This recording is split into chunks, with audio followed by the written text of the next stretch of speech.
I'm honored to have you here, so sit back, relax, and enjoy the show. Hello, YouTube friends.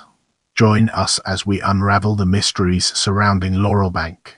Laurelbank is a heritage-listed former residence and now functions centre at Penshurst Street, Willoughby, City of Willoughby, New South Wales, Australia. It was built from 1850 to 1884. The property is owned by the Laurelbank Masonic Centre Pty Limited, a community group. It was added to the New South Wales State Heritage Register on 2 April 1999. As we progress through this video, let's shift our attention towards Willoughby and uncover its hidden depths. There is much conjecture as to the origin of this suburb's name.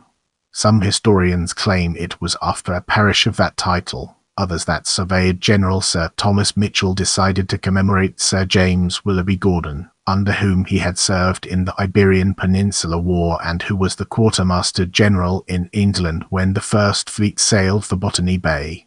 The municipality of Willoughby was incorporated in 1865, when the area was still rural.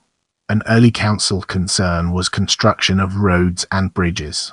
By the years, the population of the area had increased rapidly because of improvement in public transport, particularly when the North Shore Railway line opened in 1890. The suburb was soon outstripped by Chatswood, however, as it was nearer the line and other new facilities. Now, let's dig deeper into Laurelbank and unveil the hidden treasures it holds within. Laurelbank. Laurelbank presently stands on just over 1 acre of land, the remaining portion of the original grant of 600 acres made to Archibald James Sterling in 1850. Mr. William Lithgow, a former Auditor General for the state of New South Wales, acquired the site thereafter, and in the mid-years said to be 1854 Laurelbank Cottage was built for Mr. and Mrs. Joseph Griffiths. It included the cottage, stables and market gardens. Laurelbank Cottage was acquired by Dr. and Mrs. Fahrenheit Celsius, Florence in 1924. It was acquired from the Florences in 1964 by the Ku-ring-gai Lodge Pty Limited, now Laurelbank Masonic Centre Pty Limited, for the use of Masonic meetings. Prepare yourself for an in-depth analysis of garden in this section. Laurelbank's cottage is situated on a large flat site which retains much of the early garden and original picket fence to Penshurst Street. The garden has a number of significant original plantings, including the bank of laurel trees running down Laurel Street, Japanese maple Acer palmatum, Camellia japonica, Magnolia sp, and Jacaranda mimicifolia trees. The original paving, edging and layout are still distinguishable through the overgrowth. Oleandernarium oleando. Shrubs and Mediterranean cypress Cupressus sempervirens line the front fence on Penshurst Road. This fence is sandstone base with cast iron palisade pickets. Get ready for a thought-provoking discussion as we delve into house and its impact on our understanding. Laurelbank is a single-story Victorian cottage in the Italianate style. Most of the original external features of the building are still intact. A large veranda with cast iron columns and intricately decorated cast iron valances extends, laid out in a fine bordered checkerboard pattern. The entrance doorway and surrounding fan lights and side lights are emphasized by a gable feature which carried over the bullnose veranda roof, and is framed by twin decorated columns. The veranda gable is decorated with an ornate timber barge. Externally, the building is finished in cement render and has extensive Italianate detailing. It has retained its original slate roof and is generally in good condition.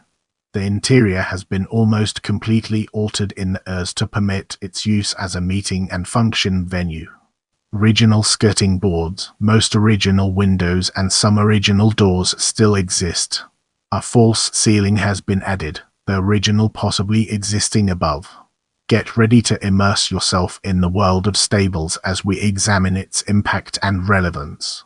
The original stables exist at the rear of the house. This is a two-story rendered brick building with original windows and one original timber hayloft door with details matching that of the Laurelbank cottage. In the following segment, we'll be examining condition in greater detail. Site retains much of the early garden and original iron picket fence.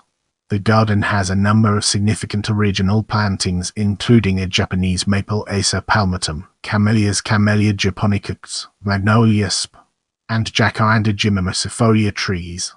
The original paving, edging and layout are still distinguishable through the overgrowth. Let's now zoom in on house and uncover the hidden gems that lie within.